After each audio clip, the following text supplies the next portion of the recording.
Hola, les saluda desde Guatemala, Graciela Cano Mazariegos. La disertación del día de hoy es sobre los elementos del delito o teoría del delito.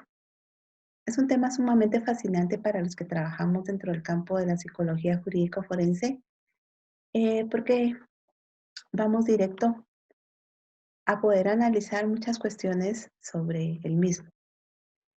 Para empezar, vamos a definir delito. Es la acción típicamente antijurídica y culpable a la que está señalada la pena. Esto nos lo indica el autor Rodríguez de Besa en su teoría. Los elementos del delito los podemos entender en el hoy, ya que hoy día se estudia desde la óptica de la perspectiva finalista, antes desde la óptica causalista, radicando su diferencia en la concepción de que tiene la acción, pues en la causalista se ubicaba en la culpabilidad y en la finalista se ubica en la acción. La teoría del delito es un sistema de hipótesis que exponen a partir de una determinada tendencia dogmática cuáles son los elementos que hacen posible o no la aplicación de una consecuencia jurídico-penal a una acción penal. Para ello entenderemos qué es el sistema. El sistema es básico porque representa un conjunto ordenado de conocimientos. Luego pasaremos a entender qué es la hipótesis, pues son enunciados que pueden probarse, atestiguarse o confirmarse solo indirectamente a través de sus consecuencias. La tendencia dogmática no existe, en la tendencia dogmática no existe unidad, al ser parte de una ciencia social respecto a la postura con que debe abordarse el fenómeno del delito, por lo que existe más de un sistema que trata de explicarlo. Para ello debemos de entender también la consecuencia jurídico-penal, ya que es el objeto de estudio de la teoría del delito. Es todo aquello que da lugar a la aplicación de una pena o medida de seguridad.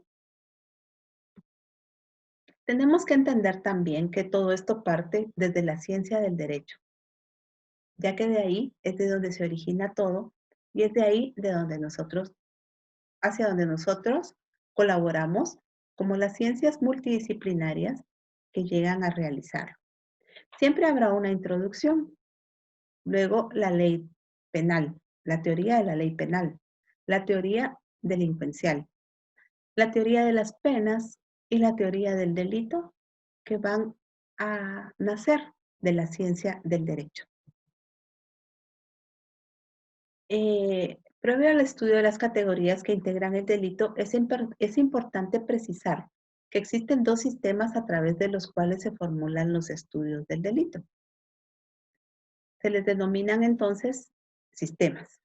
El sistema unitario totalizador, para que esta corriente del delito podamos entenderla como una unidad total, monolítica, que ni siquiera con fines didácticos es susceptible de división. Y el sistema atomizador o analítico, sin que exista uniformidad en cuanto al número y cualidad de los elementos que lo integran. Señalan que el delito debe estudiarse analizando cada uno de sus elementos constitutivos. El sujeto del delito. Para que sea posible hablar de la existencia de un delito, es necesaria la existencia de un sujeto que realice la acción delictiva y otro que la sufra. Igualmente de un objeto que recaiga la acción delictiva y un interés que esté jurídicamente protegido. Estamos hablando, pues, de los sujetos y objetos del delito. Los sujetos del delito serán entonces activo y pasivo. Las personas cuyos intereses, uno legítimo que arremete al otro, colisionan en la acción delictiva. Pueden ser indeterminados cuando la ley no requiere una característica específica al que, o determinados, cuando se requiere de una calidad especial para cometer el delito. Ser funcionario público para cometer uno de los delitos cometidos por servidores públicos, por ejemplo, o ser mayor de 12 años y menor de 18 para poder sufrir el delito de estupro.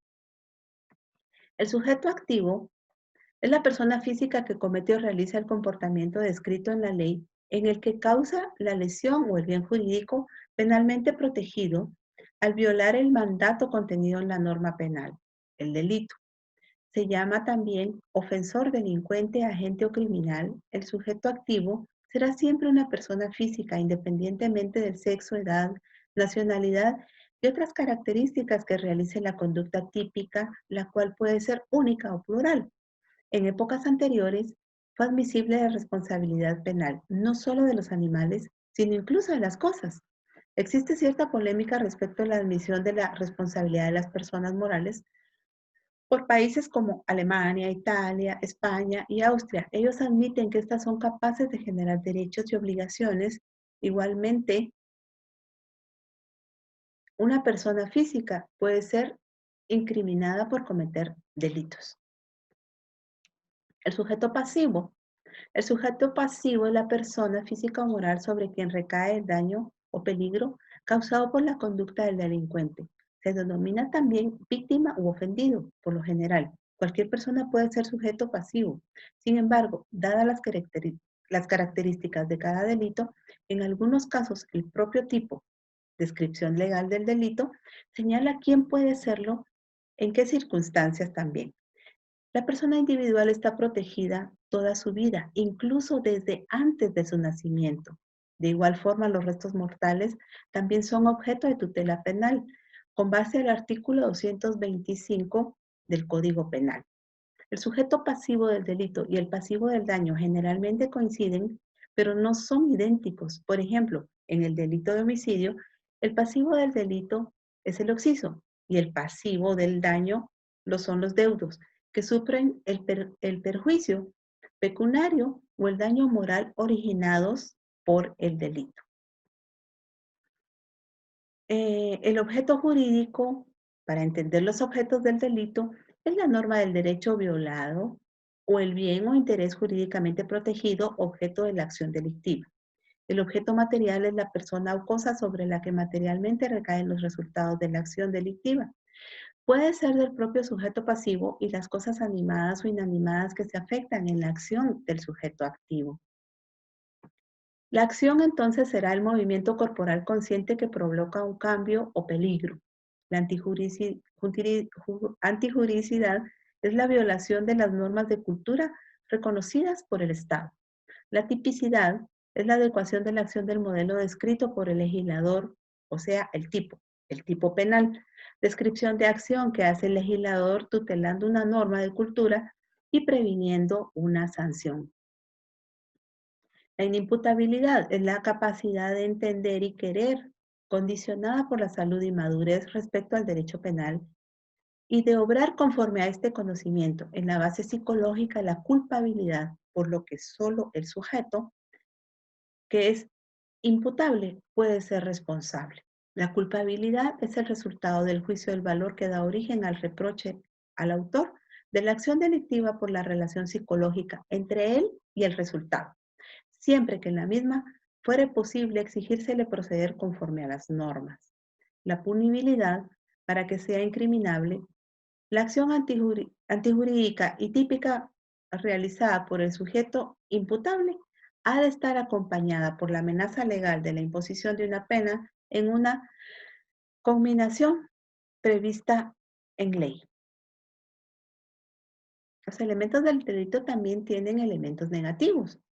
Por ejemplo, la ausencia de acción realizada de la acción sin la voluntad del agente, falta o ausencia de acción. Los actores reflejos, los estados de inconsciencia, como lo marca el artículo 23 del Código Penal, las fuerzas irresistibles, como aparece en el artículo en el inciso 2 del Código Penal, la derivación directa del principio de legalidad, pues no existe delito sin ley. Esto lo encontramos en el artículo 1 del Código Penal. Error tipo constituye una falsa representación de la realidad o su ignorancia. La juridicidad la constituyen las causas de justificación contenidas en el Código Penal, convirtiendo el hecho típico en un actuar lícito y aprobado por el ordenamiento jurídico, con base al artículo 24 del Código Penal.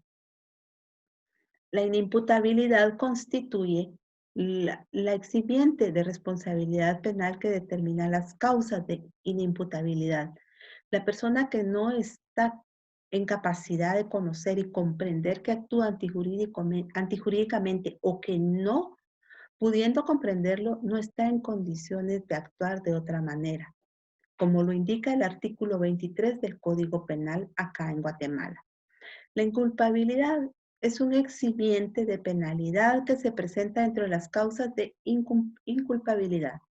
También podemos invocar el artículo 25 del Código Penal. Las excusas absolutorias. Las excusas absolutorias constituyen la razón o fundamento que el legislador consideró para que un delito, a pesar de haberse integrado en su totalidad, carezca de punibilidad, con base al artículo 280 del Código Penal. Y otros exámenes, caso fortuito, artículo 22 del Código Penal. Para entender los elementos de la intencionalidad, tenemos que entender que existe el dolo, la voluntad tendiente a la ejecución de un hecho delictuoso y a la producción de un resultado antijurídico. De igual manera, intelectual, el conocimiento y previsión de un resultado que se sabe injusto, así como la contemplación de las consecuencias objetivas de la acción. También está el elemento directo, que es el resultado que coincide con el que se propuso el sujeto activo. El indirecto, cuando el agente se propone el fin delictivo y sabe con certeza que causará otros. Eventual, que se prevén posibles resultados antijurídicos colaterales al fin propuesto que no se quieren. La preterintención es la intención inicial del sujeto que se ve rebasada, produciendo un resultado más grave que el previsto y querido, produciendo un resultado de esta manera de preintención. La culpa es la causación de un resultado antijurídico previsto o previsible, no queriendo ni aceptando por el agente, por un actuar u omitir voluntarios con negligencia, imprudencia, impericia o falta de cuidado. La ausencia de acción. Solo puede hablarse de la ausencia de acción cuando los movimientos corporales realizados o omitidos se efectúan en ausencia de la conciencia, de tal forma que se actúa simplemente de manera mecánica o totalmente determinado por fuerzas exteriores. Esta puede presentarse de las siguientes maneras: sueño sonambulismo, sugestión hipnosis, inconsciencia en alto grado, fuerza irresistible. Por ejemplo, cuando un sujeto se mueve obligado por una fuerza exterior superior e irreversible que puede provenir de una energía humana, vis absoluta o subhumana, vis mayor. De la antijuricidad, la ausencia de la antijuricidad causa justificación. Las acciones que se realizan amparadas por causa y justificación se adecúan a las previsiones legales, tanto del tipo que provee el delito cometido en el amparo de una causa justificante, como los requisitos que provienen en el fundamento de dichas causas. Las causas de justificación tienen una naturaleza objetiva por descansar en circunstancias ajenas al sujeto que comete el delito, con lo que al faltar el elemento esencial de violación de la norma, se excluye el disvalor que resulta de la misma. Las causas de justificación hallan fundamento en la supremacía del interés por el que se actúa en el ejercicio del derecho, que protege en estado de necesidad o defiende con legítima defensa o del deber que se cumple en el cumplimiento de la misma. Operan un sistema de regla de excepción que consiste en que el mismo cuerpo de abstracciones legales que establecen los delitos se prevé la regla que encuentra su excepción estableciendo las circunstancias de las cuales una acción será considerada legítima. De la antijuricidad habrá legítima defensa, estado de necesidad, ejercicio de derecho. De igual manera, el cumplimiento de un deber, el consentimiento del ofendido y el impedimento legítimo. que se refiere esta causa de exclusión de la antijuridicidad solamente a omisiones y que se considera que no comete delito quien no ejecuta lo que la ley ordena, porque se lo impide otra disposición superior y más apremiante que la misma. Tampoco delinque quien no realiza el hecho que debiera haber practicado a causa de un obstáculo que no estaba a su mano vencer. Para entender la ausencia de tipicidad, debemos de entender que cuando en la acción falta alguno de los elementos descritos en la ley, puede darse falta A, a calidad en el sujeto activo, B, en calidad del sujeto pasivo, C, elemento valorativo en el objeto de delito, D, referencias temporales o espaciales, E, medio previsto, F, elementos subjetivos del injusto, lo que trae por consecuencia la imposibilidad de que la acción se adecue a todos los elementos que el legislador ha empleado para hipotetizar el delito. Ausencia de tipo.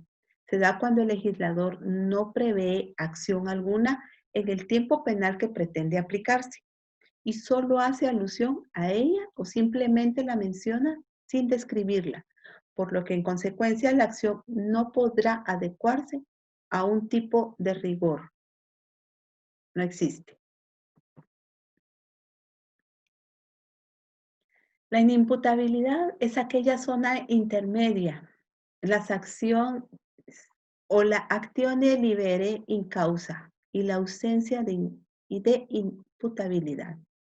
Para poder hacer un juicio de reproche sobre una persona que ha cometido una acción antijurídica y típica, es necesario atribuírselo mediante análisis de su posibilidad de comprenderla. En esto se han detenido los teóricos para establecer si el sujeto tiene libre albedrío y por lo tanto hay que distinguir entre inimputables e imputables. O por si por el contrario, todos estamos determinados y somos en todo caso socialmente responsables. Este es el problema de la inimputabilidad, la cual es innegable cuando se ha esclarecido que hay factores en la conciencia y la inconsciencia que intervienen en la comisión de un delito.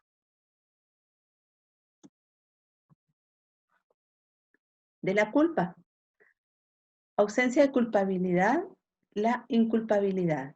Al estar fundada la culpabilidad en la posibilidad de hacer un reproche, el autor de una acción antijurídica y típica siendo imputable, cuando dicha acción está irregularmente motivada porque el sujeto estaba en el invencible error de actuar conforme a derecho o por hallarse en una especial situación de necesidad o por la presencia de algún otro motivo suficiente para poder exigírsele una acción conforme al ordenamiento jurídico, por faltar en el agente el conocimiento o la voluntad, que serían el motivo del juicio y que consiste en la culpabilidad. Faltará este elemento y no será, por tanto, incriminable.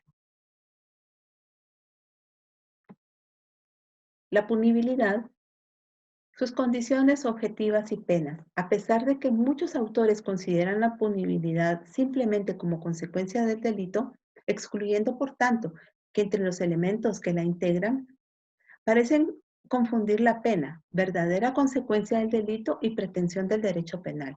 Pero la punibilidad es un concepto abstracto que se caracteriza y que caracteriza la acción delictiva y constituye en efecto un elemento del delito. La pena es el contenido de la pretensión punitiva del Estado, mientras que la acción punible es su presupuesto. El inter criminis, o sea, la vida del delito. En el proceso que se desarrolla desde el delito, nace en la mente del sujeto hasta que logra ejecutar el mismo. La fase interna se produce dentro de la mente del sujeto activo. Voliciones criminales. Concibe la idea de cometer un hecho, por más atroz que sea, no constituye delito, porque el pensamiento no delinque. Interesante. La fase externa comienza cuando el sujeto empieza a realizar sus pensamientos y los exterioriza. El intercrímenes es la fase externa y son los actos preparatorios para la ejecución del delito. Acá nosotros en Guatemala lo entendemos como la tentativa, en el artículo 14 del Código Penal. La tentativa imposible, que la podemos invocar en el artículo 15 del Código Penal. El desistimiento lo encontramos en el artículo 16 del Código Penal y el delito consumado en el artículo 13 del Código Penal. Los concursos del delito.